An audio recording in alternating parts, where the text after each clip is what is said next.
UIC. Freedom the people of Hell yeah. Freedom the people of need. Yeah, yeah. Freedom the people of want. Freedom the people of need. Yeah, yeah.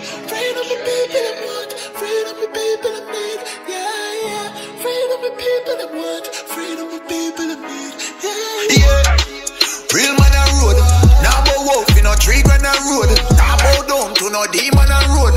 UIC when you see man on road, me say yeah. Real man on road. Now bow wolf in a tree grand on road. Now bow down to no demon on road. UIC when you see man on road. Ready for broke every chain. That when you free up the people, levitate. Jamaica member, you ever great. I feel burn up the fire upon every snake. Me give thanks in every way. God still a look down once see we safe. UIC around the road, long time GLP and PMP, I sell we out. Till I do the test, even though we know the end result. If them coulda kill with them, catch me and hang we know. The force not coercion, me freedom in a step. Them want to rob we and kill we and feel them, I go make it out. You know see the leeches, you know see the hands of the devil when sleep with. You know see the leeches, you know see the hands of the devil when sleep with. Real man on road, now go wolf in a tree grand on road. Now go down to no demon on road. UIC when you see man.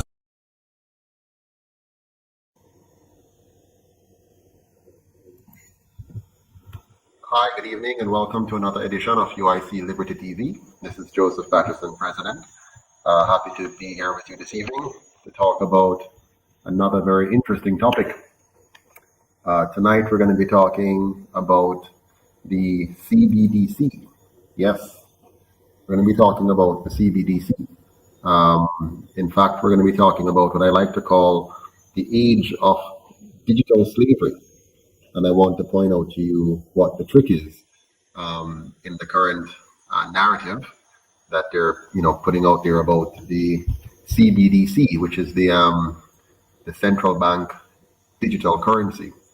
So this evening we're going to explore what is the CBDC, or central bank digital currency, and how will it affect you, your family, and your country. I hope to help you to understand and to see the trick and take actions to protect yourself from what the global oligarchs are trying to do to all of us. And they're doing this through our puppet and parrot government. It's very important that we not take any of these things at face value, but that we actually study carefully what is being done, parse out all the pieces, analyze the statements, look at exactly what the implications are for each of these supposed improvements that they're trying to make in our lives. So once again, good evening to all of you. Thank you for being on the program.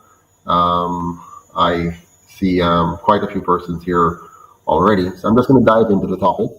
And I want to look first of all at a video I shared on Facebook earlier today. Some of you might have seen it on UIC Jamaica page.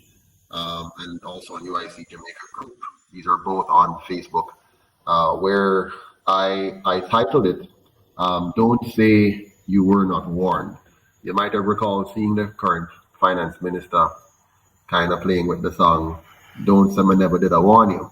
And you see also the opposition leader playing along as they do the usual gimmicks and antics in Parliament, while they play with the lives of the Jamaican people and joke around, with our lives. So again, good evening and welcome everyone. But what is happening right now with the CBDC is exactly what I've been talking about for the last 10 years, as I tried to explain to people where the world was heading. The direction of the world has been set for some time. And there's a concerted effort on the way to get us to a point where those who long for the days of slavery will once again be able to see that they have full control over the lives of people. And so I want us to understand that this is not a game. This is not politics as usual. This is not, where we play the games and we have the gimmicks and we think that, it will just pass. This is not going to pass unless we do something about it in a very focused way, in a very militant way, in a very direct way.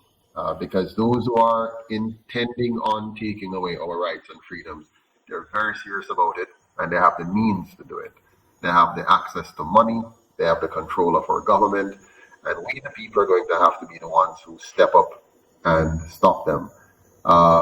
Clearly, one person like me, they're going to just quickly, push me aside or step on me. So it's very important that we join hands together. So the logo that we have here for the UIC, very important that we join hands together very, very quickly and defend our personal rights and freedom. Yes, they're working overtime to, do as much as they can to take away as much of our freedoms as possible. I'm going to play that video again, and then I'm going to have some comments on it, and then I'll try to take some questions. It's about 10 minutes, I think, the video is. It will do a much better job than me of just, capturing all the basic elements. Then I want to get into a little bit of the nitty-gritty with you on the subject. And it is really important, as I said before, for you to understand this CBDC. They'll use nice words. They'll talk about financial inclusion. They will say it's going to make your life easier. And they're going to even offer you bribes. They're going to offer you bribes to say, here's some incentives to do it. What they're not telling you is where this is going to end up. What's going to be the consequences of you joining in this digital currency game that they're playing. So let's take a look at the video now, and then we're going to talk about it some more, and I'll take some questions and tell you what the UIC's position is on currency and money and your rights and freedoms within that context as well. So let's have a look at the video now. I'm going to play it straight from I think I'm going to use from Facebook here and let you see it from there. So let's do that now. Let me just bring that in and take a look and tell me what you think in the comment box as we go. Here it goes. The UK is currently the head of G7 group. That's the world's most economically advanced countries. And the UK currently chairs the G7 group. Our Chancellor, who does our economy, called Chancellor of the Exchequer, his name's Rishi Sunak. He put out this video saying that what they want to do is bring in this thing called the central banking digital currency. They want to replace fiat paper money with digital money as a competitor to Bitcoin and crypto money, right? But instead of being decentralized currency, it will be controlled by a government. It's digital currency, but controlled centrally through the banks, Bank of England. So instead of having a bank account with whatever, HSBC or Bank of America, you'll have a bank account directly in the American context with the Fed. In the UK, directly with the Bank of England. You have a personal bank account, and you're given digital money in that bank account. These are called central banking digital currencies.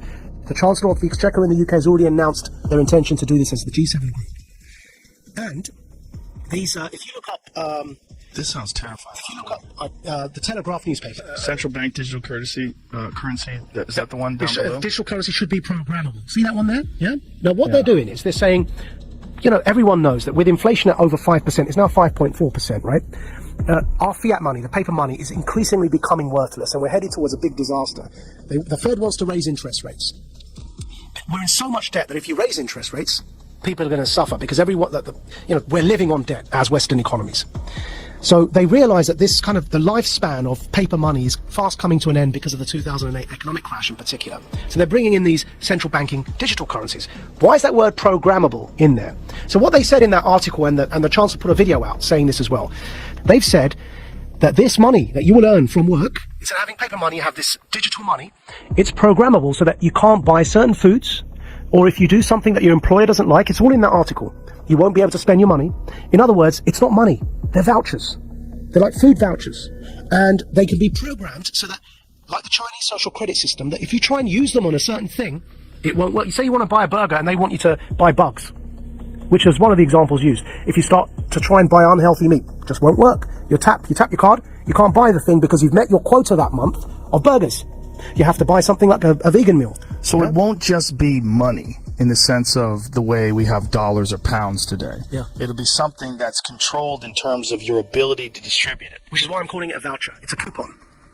But even a coupon, if you have a coupon to buy bread, you can still buy the bread. Like, there's But you can't buy... See, that coupon to buy bread, what you can't do is buy a burger with that coupon. It's for bread. Right. Yeah? Right. Do you feel like you're sounding the alarm Yes. for people that don't understand what is going on. So here, I'll put it up for you here, yeah? So there's the video. The group of the world's 7 most advanced economies, the G7, is launching a set of public policy principles for retail central bank digital currencies, CBDCs. Central bank digital currencies could be a digital version of money, a bit like a digital banknote. Right, so that's the guy who runs our economy in the UK. His name's the Chancellor of the Exchequer. And here is the article.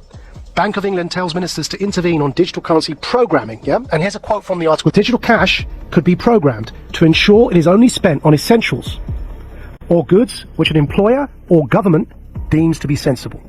Holy shit. I'm going to take it one step further for you, Joe, right? So the checkpoint Charlie exists everywhere. They bring in digital banking, central banking digital currencies. You've got a scenario now that you're checking in and out everywhere you go using vouchers that are programmed, and you can only spend where you're told you can spend them. There's another word for that, man. That's called the Chinese social credit system. So what they are telling us, and when I say they, who's they? People in power. That's the head of our economy, the Chancellor of the Exchequer, second most powerful person other than the Prime Minister and maybe the Foreign Secretary in the UK, right? He's telling us, I just played it there for you, he's telling us that's what he, as the UK, the head of the G7, want to bring in for the G7.